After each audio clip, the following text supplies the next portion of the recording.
Hello everyone, एक बार फिर आपका एक नई वीडियो के साथ स्वागत है। और यहाँ पर जो क्वेश्चन दिख रहे हैं ये परसेंटेज से संबंधित है, परसेंटेज चैप्टर से लिए गए। और सबसे पहले हम इसका परसेंटेज होता क्या है उसको भी थोड़ा बहुत बता देते हैं। वैसे तो हमने इसके प्रतिशत के बहुत सारे वीडियो अपलोड करके रखे हैं, तो उनको भी देख लें। इनको देखने से पहले उसमें डिटेल से बताया है, ठीक है।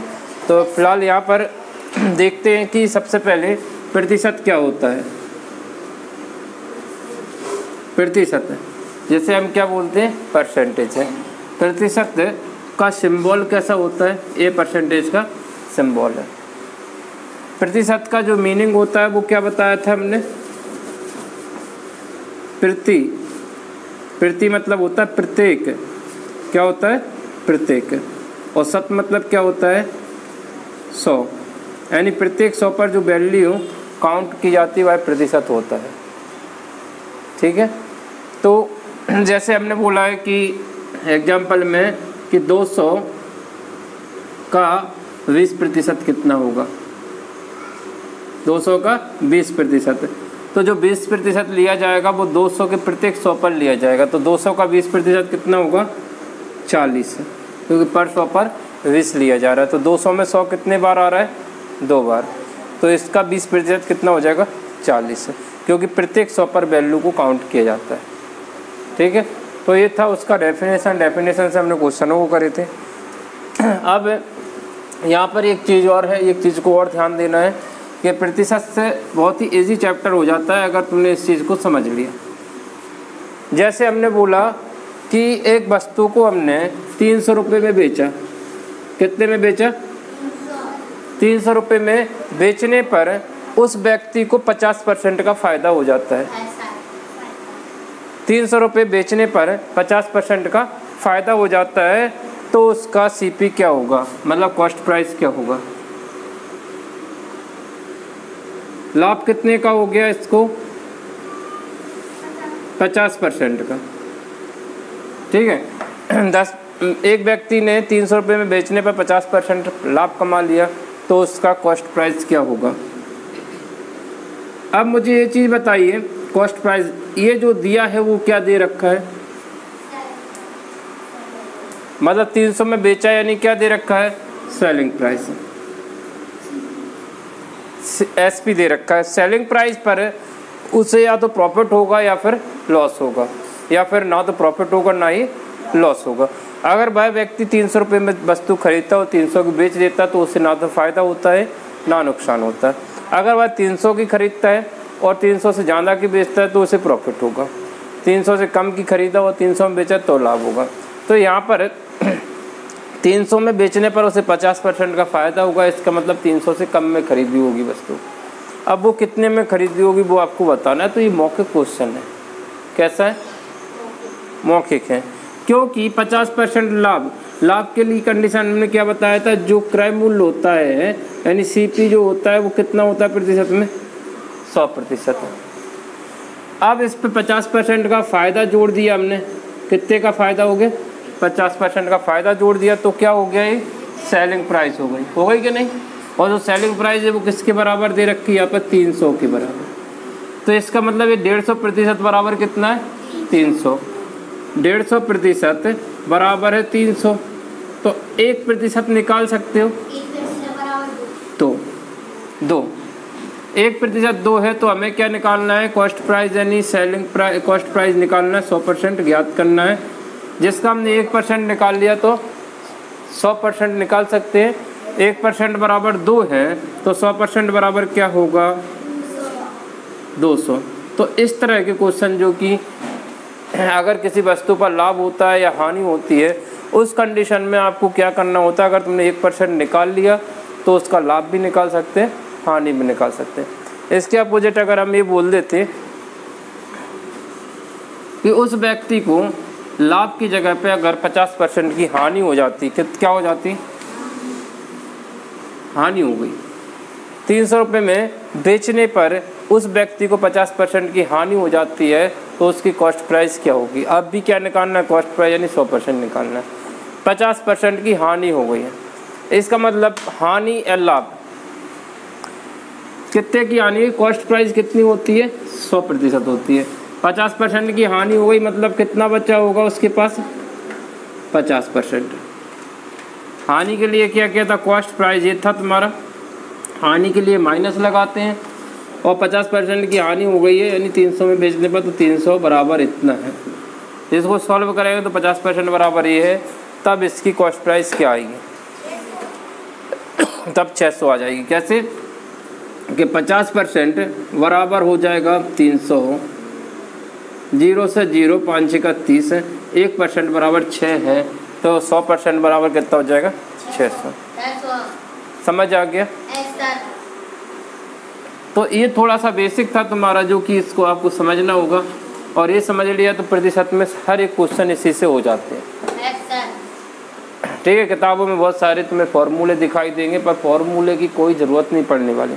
कितना भी बड़ा क्वेश्चन होगा आप उसको बेसिक मेथड से कर सकते हो। ठीक है, बेसिक मेथड तुमने यहाँ पर हमने थोड़ा सा इसका एनालिसिस दिया, और इसका अगर आपको डिटेल में देखना है तो पीछे वाली वीडियो देख लेना। चलो यहाँ पर देखते हैं प्रथम श्रेणी के लिए क्वेश्चनों को देखते हैं।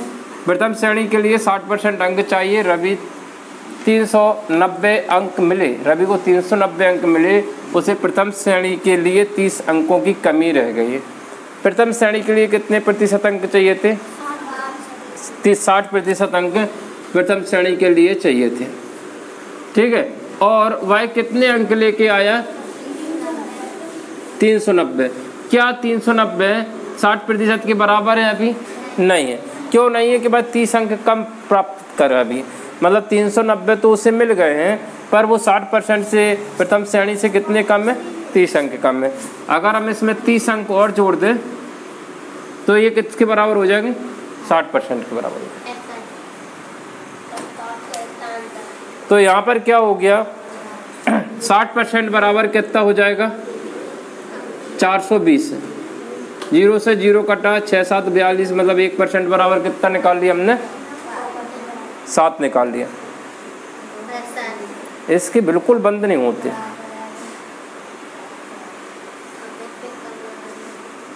तो यहाँ पर 1% बराबर कितना निकाला हमने? 7। क्या निकालना? पूर्णांक निकालना। पूर्णांक प्रतिशत में कितना होता है? 100%। तो 1% बराबर है 7, तो 100% बराबर क्या होगा? 700। तो राइट आंसर क्या हो जाएगा? 700। इस तरह का क्वेश्चन तुम मौके की कर सकते हो। हमने क्या किया, यहाँ पर जिस तरह से क्वेश्चन दे रखा था उसी तरह से किया कि 60% अंक चाहिए प्रथम श्रेणी के लिए, और वह इतने अंक मिले उसको प्रथम श्रेणी से, उसके पास कितने अंक कम थे? 30 अंक कम थे, तो हमने इसमें 30 अंक जोड़ दिया, तो 60% के बराबर हो जाते हैं। उसको सॉल्व किया। समझ में आ गया?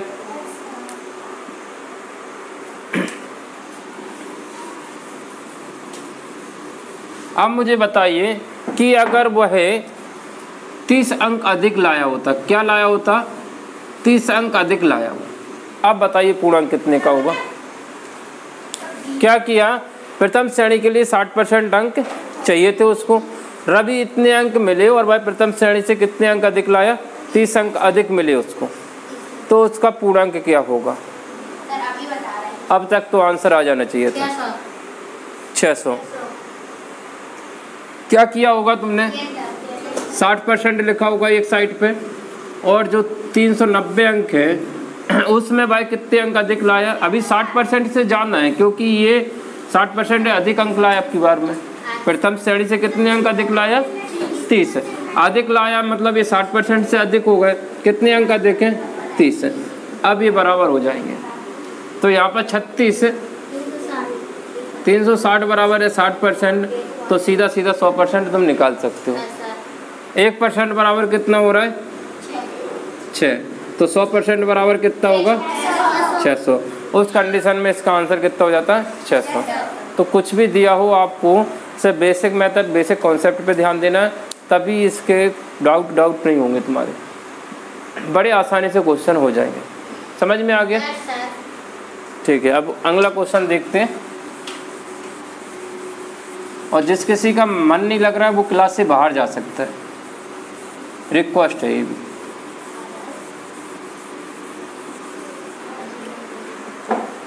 कितनी मेहनत करनी पड़ती है क्वेश्चनों को लिखने में, उसके बाद समझाना है। उसके बाद आपका ध्यान बोर्ड पे नहीं रहता। मोहन की मासिक आय कितनी है? 1500 रुपये है, जिसमें से मकान के किराए पर 200 रुपये खर्च करता है, भोजन पर 500 रुपये और अन्य वस्तुओं पर भाई 350 रुपये खर्च करता है। भाई अपनी आय का कितने प्रतिशत बचाता है? तो बचत क्या होती है? जो खर्च करने के बाद जो भी बचा होगा, मतलब उसकी आय कितनी थी? अभी आय उसकी है 1500 रुपया। आय कितनी है? 1500 रुपया उसकी एक महीने की आय है। अब भाई कितना खर्च कर लेता है 1500 में? 200 रुपया भाई किस पे करता है? मकान पर। ये खर्च होगा उसके किस में से? उसकी आय में से। और 500 रुपये किस पे किया? भोजन पर, इसी आय में से। और 350 रुपया और खर्च किया उसने। तो टोटल खर्च कितना हो गया? टोटल खर्च निकाल सकते हैं यहाँ से। तो 1050 रुपया इनको जोड़ लिया, तो 1050 रुपया उसने खर्च कर दिया किस में से? 1500 में से। तो उसके पास जो शेष पैसा बचा होगा भाई उसकी क्या होगी? बचत होगी। कितना? 450 रुपया शेष बचा होगा। 450 शेष बचा है, तो यह 1500 होगा। कितना प्रतिशत है? तो ये तुम्हें प्रतिशत लाभ निकालना है। क्या कितना प्रतिशत बचत है? तो प्रतिशत बचत कितनी है? बचत कितनी है? 450 रुपये की बचत है। 450 रुपया उसने बचाए। कितने पर बचाए वो ज़रूरी है। तो कितने पर बचाए? 1500 पर। क्या अभी हो गया? प्रतिशत का चिन्ह लगा है। प्रतिशत का चिन्ह तभी लगता है जब 100 का गुणा होता है। बस इसको सॉल्व करना है। तो इससे हमारे 2 जीरो से 15 तिया 45 है, तो वह 30% की बचत कर लेता है। मतलब अगर 30% की बचत हो गई है तो उसने खर्च कितना प्रतिशत किया होगा? 70%। ठीक है, तो खर्च कितना किया? 70%।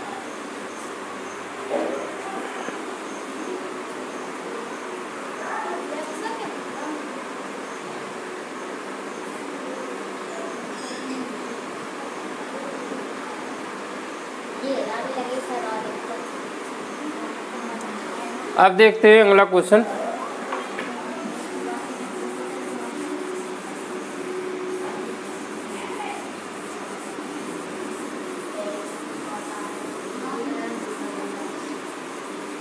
देखिए यहाँ पर एक परीक्षा में 2 पेपर हैं। एक परीक्षा में 2 पेपर, जिसमें पास होने के लिए दोनों पेपर में मिलकर 36% अंक चाहिए। पास होने के लिए दोनों पेपर में कितने प्रतिशत अंक चाहिए? 36% अंक चाहिए। सीला पहले पेपर में 30% अंक मिले, तो परीक्षा में पास होने के लिए दूसरे पेपर में अंकों का कितना प्रतिशत होना चाहिए? तो यहाँ पर देखिए कितने पेपर हैं? 2 पेपर हैं। तो 2 पेपर हैं, तो दोनों पेपर हम कितने अंक मान लें? 100 अंक का और 100 अंक का। पहला पेपर भी 100 अंक का, दूसरा भी 100 अंक का। 100 का 36% कितना होता है? 36% पास होने के लिए चाहिए, तो 100 का 36% 36 होता है। और दूसरे पेपर में भी 36% अंक चाहिए। तो टोटल उसने दोनों पेपर में कितने अंक चाहिए रहे थे? 72 अंक चाहिए थे उसको। ठीक है, उसने पहले पेपर में कितने अंक प्राप्त करे? 30%। चाहिए थे कितना? 36 है, और मिले कितने? 30%। मतलब यहाँ पर देखा जाए तो अंक कुछ ज़्यादा प्रतिशत चाहिए होंगे। तो हम अंक प्रतिशत में ना देख के इस 100 का 30% कितना होता है? तो तुम कहोगे 30 अंक होता है। कितने अंक चाहिए? 72 में से भाई कितने अंक लेके आया? 30। ठीक है, यानी उसको 42 अंक और चाहिए, तब जाके 72 होगा। तो 42 अंक चाहिए किस में से? 100 में से। और 100 का 42 कितना होता है? 42%। तो उसे कितने अंक चाहिए थे? 42% अंक चाहिए रहेंगे। समझ में आ गया? कुछ समझ में आया? अच्छा, अगर नहीं आया समझ में तो देखिए, यहाँ पर हर एक के लिए कितने प्रतिशत अंक चाहिए थे? 36%। मतलब 36% पहले पेपर में और 36% दूसरे पेपर में। मतलब उसे टोटल कितने प्रतिशत अंक चाहिए थे? 72%। कितने चाहिए थे भाई? कितने अंक लेके आया? 30%। बाकी के अंक कितने चाहिए? 42%। इसमें कुछ नहीं लगाना। ठीक है, मतलब 36% पास होने के लिए चाहिए, पहले में 36%, दूसरे में 36%, 72% अंक होना चाहिए उसके। पर एक पेपर में 30% लाया तो दूसरे पेपर में उससे ज़्यादा लाना होगा, तो कितना लाना होगा? 42%। ठीक, समझ में आ गया?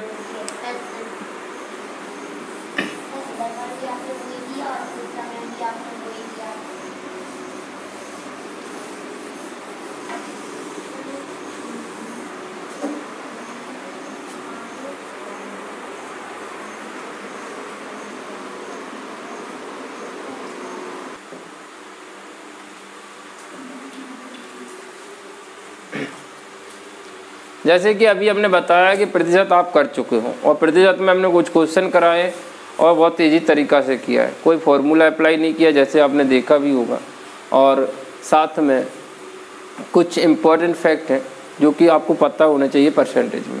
ठीक है, तो क्या है वो? तो सबसे पहले देखिए, अगर आपने हमारा बेसिक वीडियो देखा होगा तो उसमें हमने बताया है, थोड़ा जिक्र किया है कि किसी भी भिन्न को, किसको? भिन्न को प्रतिशत में बदलना। कोई भिन्न है उसको प्रतिशत में बदलना। ठीक है, तो कैसे बदलते हैं वो देख लेते हैं। जैसे हमने बोला 3/2 एक भिन्न है, इसे प्रतिशत में बदलना है आपको। तो 3/2 जो एक भिन्न है, मतलब फ्रैक्शन है, फ्रैक्शन को किस में कन्वर्ट करना है आपको? परसेंटेज में। बताइए फटाफट, अब तक तो आंसर आ जाना चाहिए था।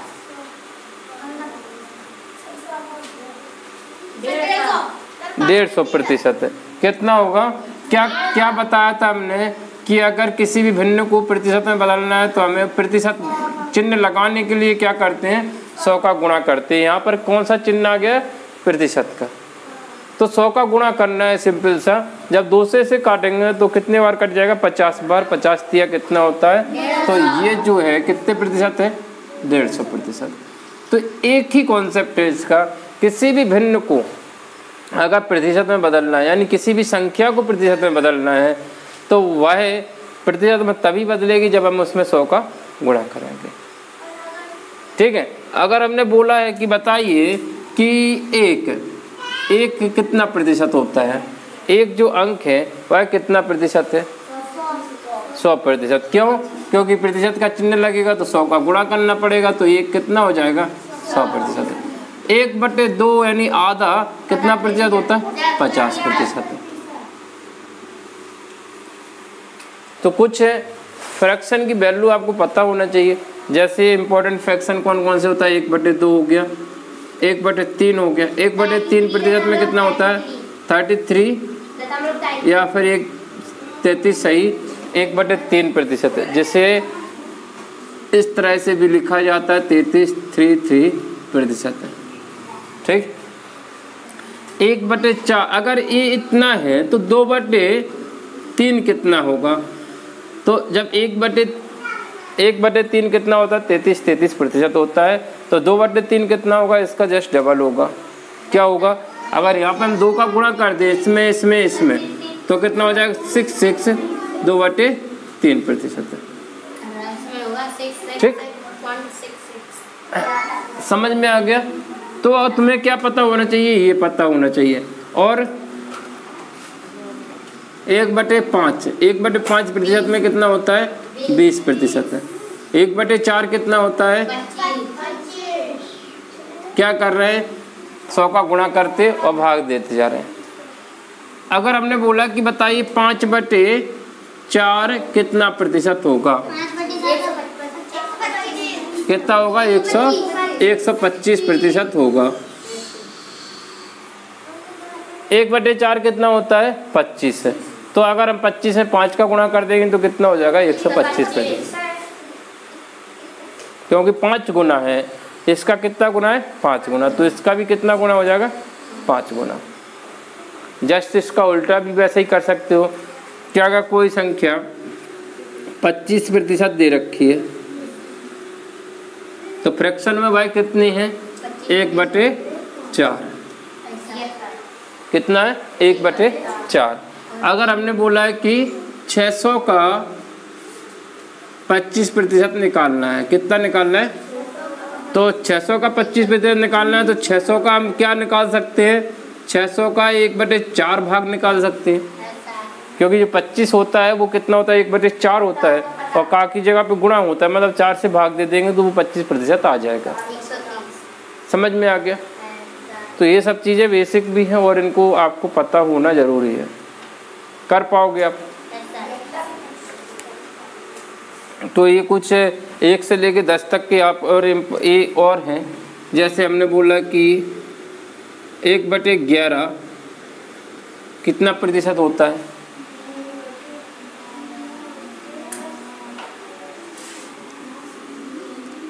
11 ने 99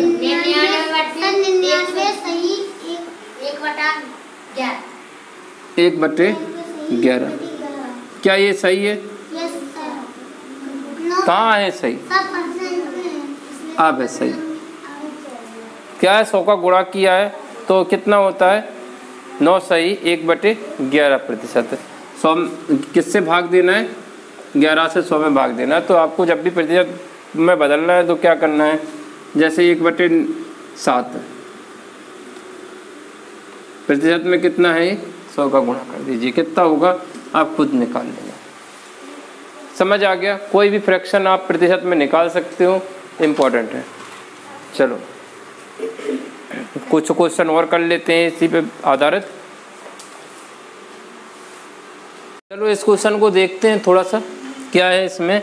एक संगीत, वैसा ही क्वेश्चन है जैसे अभी करा था। एक संगीत समारोह में प्रथम श्रेणी के लिए 15% टिकट आरक्षित हैं, मतलब 15% टिकट पहले से सुरक्षित हैं। यदि सारे टिकट बिक गए और प्रथम श्रेणी के टिकट कितने बचे होंगे? 171 टिकट हैं। प्रथम श्रेणी के टिकट कितने? 171। तो कुल टिकटों की संख्या कितनी होगी? तो यहाँ पर जो 171 दे रखा है वो कितने प्रतिशत है?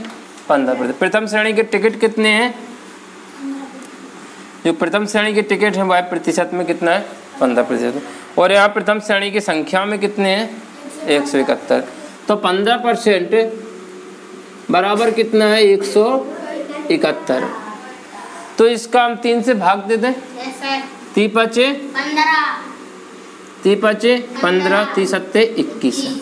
हमें कितना निकालना है? 100%। 100% निकालने के लिए क्या करना पड़ेगा इसमें? 20 का गुणा। 5% बराबर है इतना, तो 5 का 20 से गुणा करेंगे तो 5 कितना हो जाएगा? 100। 20 पंचे 100। तो इधर भी 5 का गुणा कर दी, 20 का गुणा कर दीजिए, कितना आ जाएगा? 1140। राइट आंसर क्या हो जाएगा? सी। समझ आ गया? कुछ अच्छे समझ में आ गया होगा। क्या किया है, एक संगीत समारोह में जो प्रतिशत में टिकट दे रखे वो 15 हैं। प्रथम श्रेणी को, प्रथम श्रेणी की संख्या में कितने दे रखे? 171। बस उसको कन्वर्ट कर देना है। ठीक, समझ में आ गया?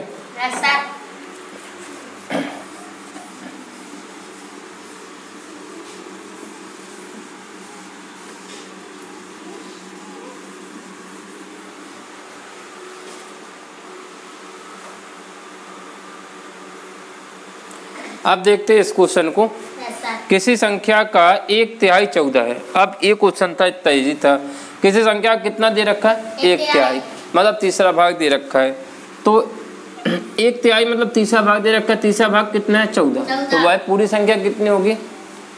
14 × 42। एक संख्या x है, उसका 1/3 मतलब ये हो गया, इस संख्या का 1/3 हो गया। काकी यहाँ पे क्या आता है? तो ये किसके बराबर दे रखा है? 14 के। तो ये पूरी संख्या कितने दे रखे हैं? 42। तो ये संख्या 42 है, और 42 का क्या प्रतिशत निकालना है? 40% क्या होगा? तो एक संख्या का 1/3 14 है, तो वह संख्या डायरेक्ट निकाल सकते 42 होगी। 42 का 40% निकाल लीजिए, आंसर आ जाएगा। तो 42 का 40%, प्रतिशत का चिन्ह हटता है तो क्या आता है? 100 आता है। ऐसा क्यों किया? ऐसा क्यों किया कि 42 का की जहाँ पे गुणा है 40%, प्रतिशत का चिन्ह हटता है तो ये आता है। अब इसको काटना है 0 से 2 से काट दें। 2 दूनी 4, 2 एकम 2, 2 पंचे 10। 21 चौके कितना होता है? 84। 84/5। जब हम इसमें भाग देंगे तो कितने बार जाएगा? ठीक। 16.8%। ठीक, समझ में प्रतिशत नहीं, ये संख्या है, समझ में आ गया।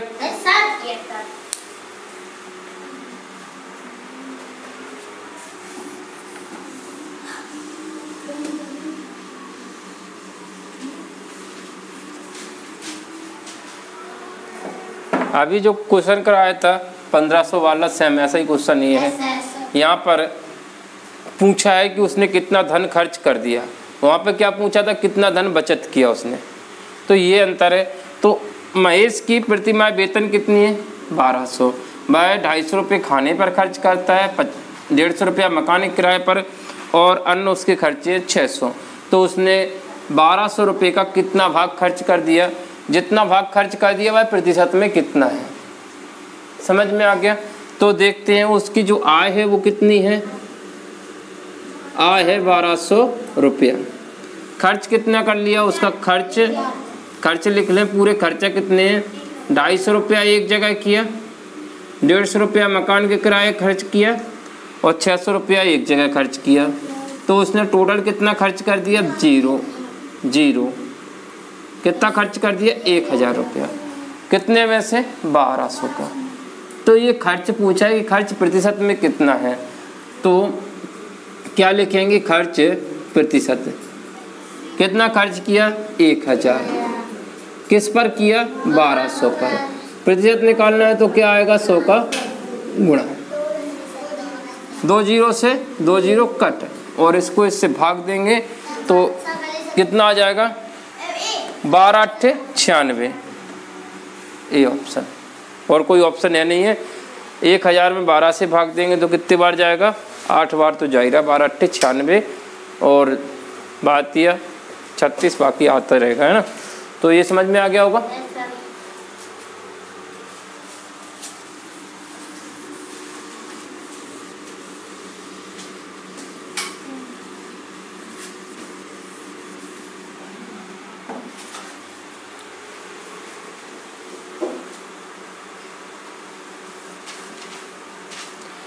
अब देखते हैं इस क्वेश्चन को।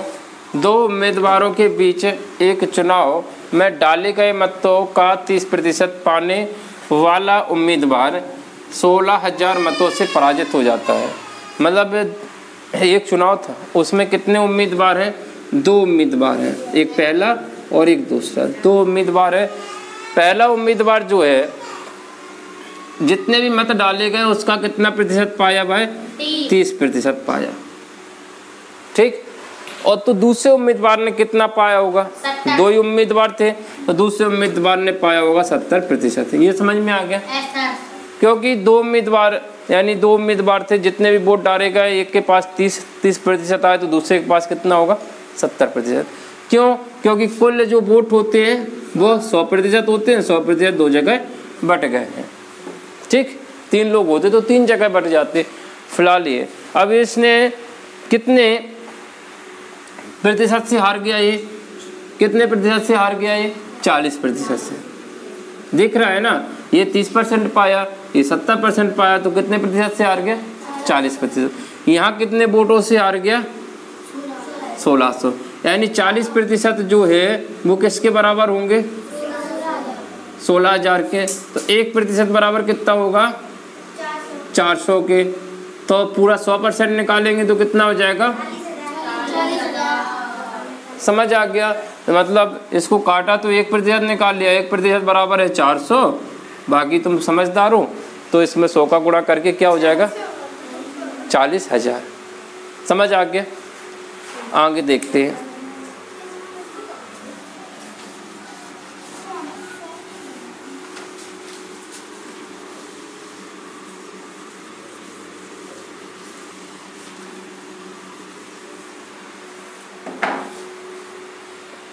और जब भी वीडियो देखा करो तो अंत तक देखा करो, तभी जाके अच्छा रहता है ना। बहुत सारी चीज़ें, हर एक क्वेश्चन तुम्हें कुछ ना कुछ सिखा के जाएगा। देखते हैं इसको।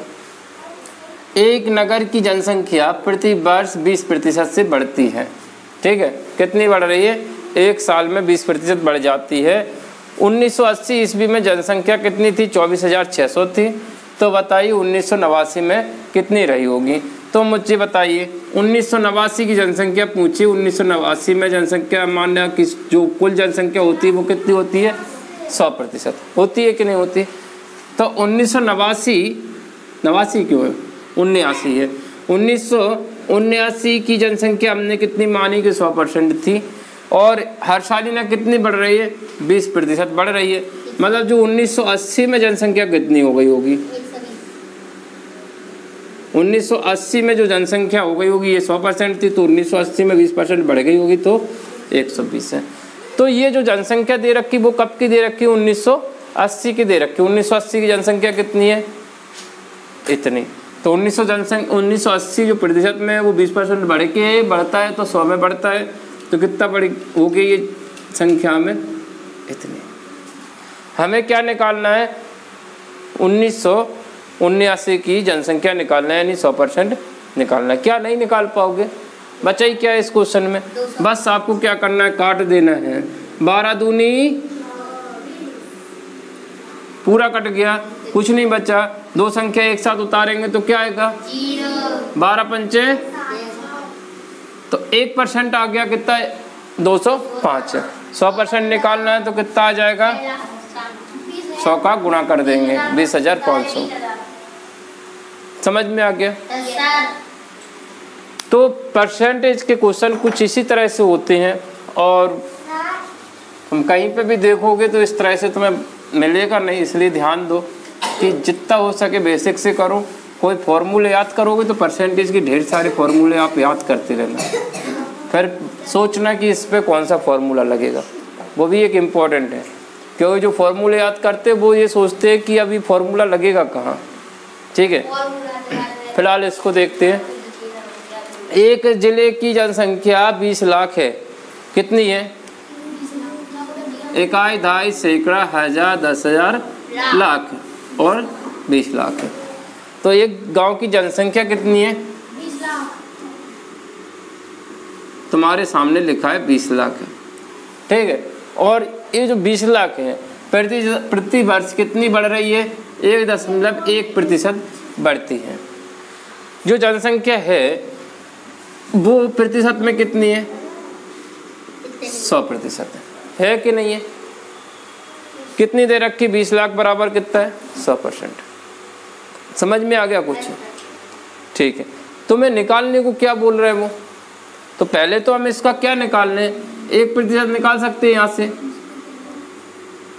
अंत में मतलब वर्ष के अंत में जनसंख्या कितनी होगी, मतलब ये बोल रहा है कि एक साल में इस दर से बढ़ रही है तो अगले साल उसकी जनसंख्या कितनी होगी, यानी बढ़ी हुई जनसंख्या पूछ रहे हैं। अभी जस्ट उल्टा था।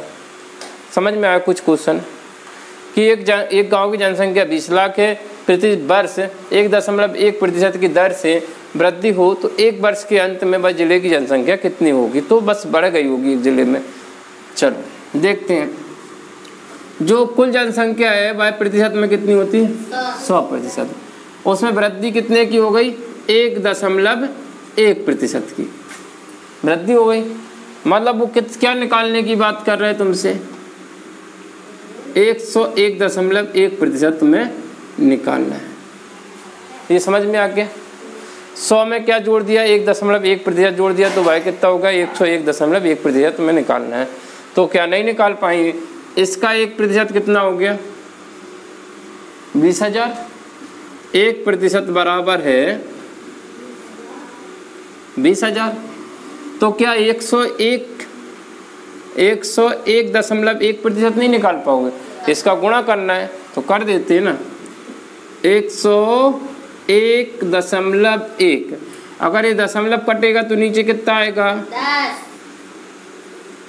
ठीक, बस एक जीरो हटा दीजिए और इसका गुणा कर दीजिए।